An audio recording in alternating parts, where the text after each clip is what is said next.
Hello students, and welcome to today's lesson on point-slope form. Our essential questions today are: what are the major forms of equations, because we have now talked about all three? What is each form's major use? And what is point-slope form? What does it look like? What is it good for? So let's begin by reviewing the forms of equations that we've already talked about. We've already talked about standard form. Standard form is when the x value and the y value are both on the left side of the equation equaling a constant, and that constant can be 0, can be a fraction, can be a decimal, but it has to be some type of constant value. The use of this is so that we can quickly identify a linear equation. We also learned some tricks to identifying whether or not it would not be able to be written this way. For example, if it has exponents or absolute value symbols, if x or y is in the denominator, it will not be able to be written in standard form and therefore would not be a linear function. So this form, standard form, only has one use, and that is to quickly tell if an equation is linear or not. Now, this standard form can be manipulated into slope-intercept form, where y is isolated.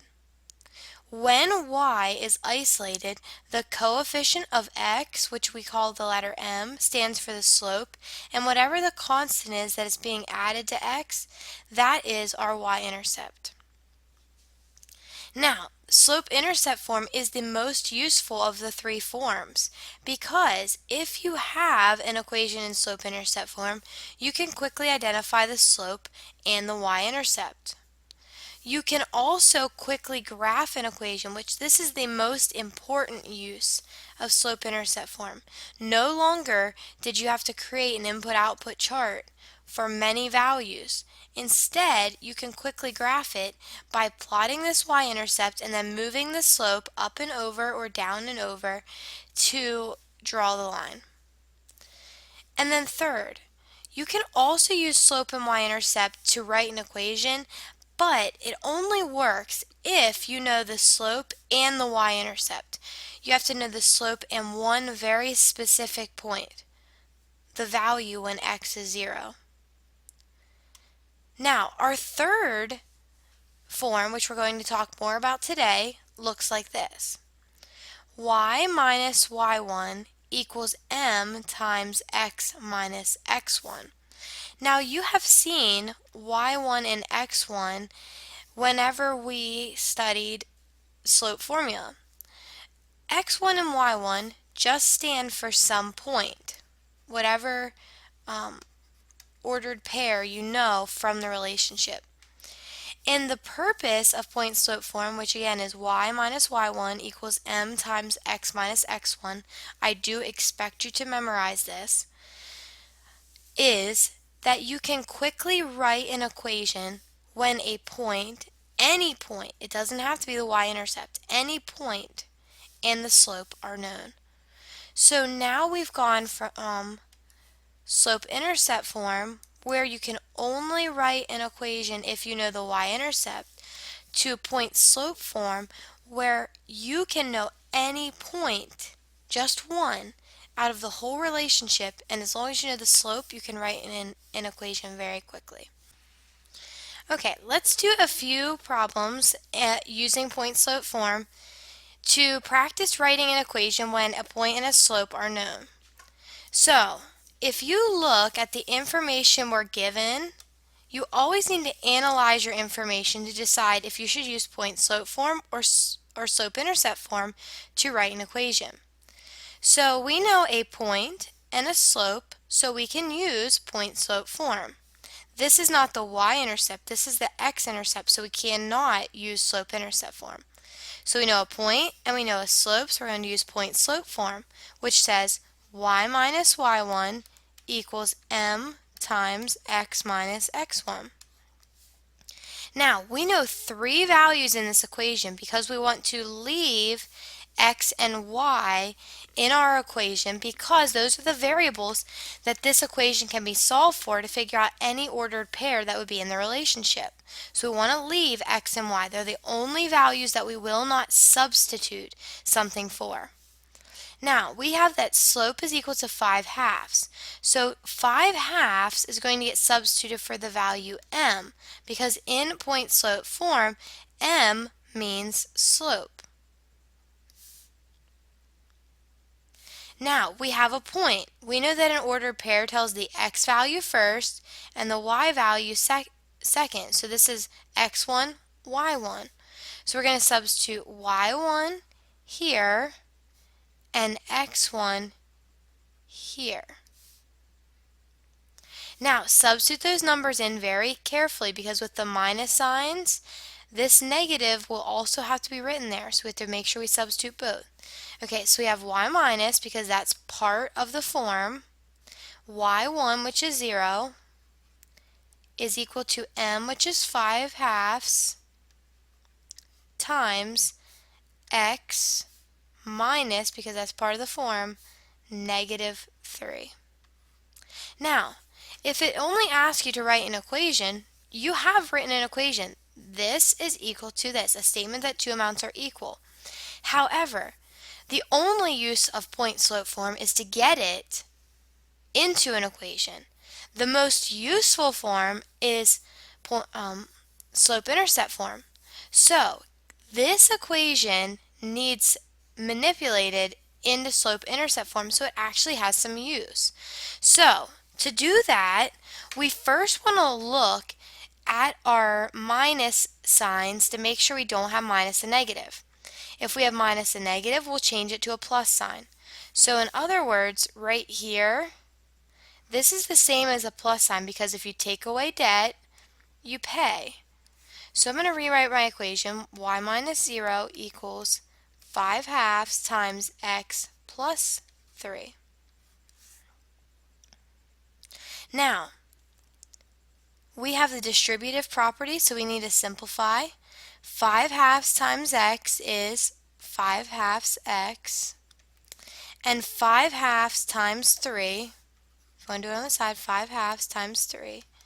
3 is the same as 3 over 1, so we get 15 over 2. Okay, or 7.5. That's 7.5. So plus 7.5 is equal to y minus 0. Now, if this value were anything other than 0, we would want to add it to each side. But since it's 0, any number take away 0 is the same number, so we just get y equals 5/2 x plus 7.5. Now this is very useful because we can easily substitute in for x or substitute in for y in order to figure the other value out. Or we could graph it. We could plot a point at 7.5 on the y-axis and go up 5 over 2, up 5 over 2 until we complete our graph, since it's in slope-intercept form. Let's look at another example of using point-slope form to write an equation. So remember, when we know a point and we know the slope, then we should use point-slope form, which says y minus y1 equals m times x minus x1. Our slope is the value m, so we'll be substituting -7 in for m. In our point, 4 is the x value and 2 is the y value, so we'll be substituting 4 for x1 and 2 for y. So as we substitute, we are going to be replacing all of the variables in the point-slope form with numbers, constants, except for y and x, because we want those to remain so that any value can be calculated with this equation. So we have y minus y1. y1 is 2, so we'll put a 2 there. Equals m, which is -7, so we'll put -7 times x, which will remain because we want to be able to calculate any value of x, minus, because that's in the form, 4 because x1 is 4. Now, this equation has simplification. We need to simplify the distributive property. So we have negative 7 times x, which is negative 7x. And negative 7 times negative 4, make sure you pay attention to signs in front, negative 7 times negative 4, which makes positive 28. So we have y minus 2 equals negative 7x plus 28. Now, remember, we're trying to get back to slope-intercept form. Here, we were in point-slope form, and now we're manipulating it back to slope-intercept form. So, slope-intercept form isolates y, so we have to get rid of minus 2 by adding 2 to each side. Now, this is a constant, so it needs added to the constants on this side. Negative 2 plus 2 makes 0, y plus 0 is just y, equals negative 7x, because there were no terms like that on this side, and we can combine these two because they're both constants. Positive 28 plus 2 makes positive 30. So the equation describing this relationship is y equals negative 7x plus 30.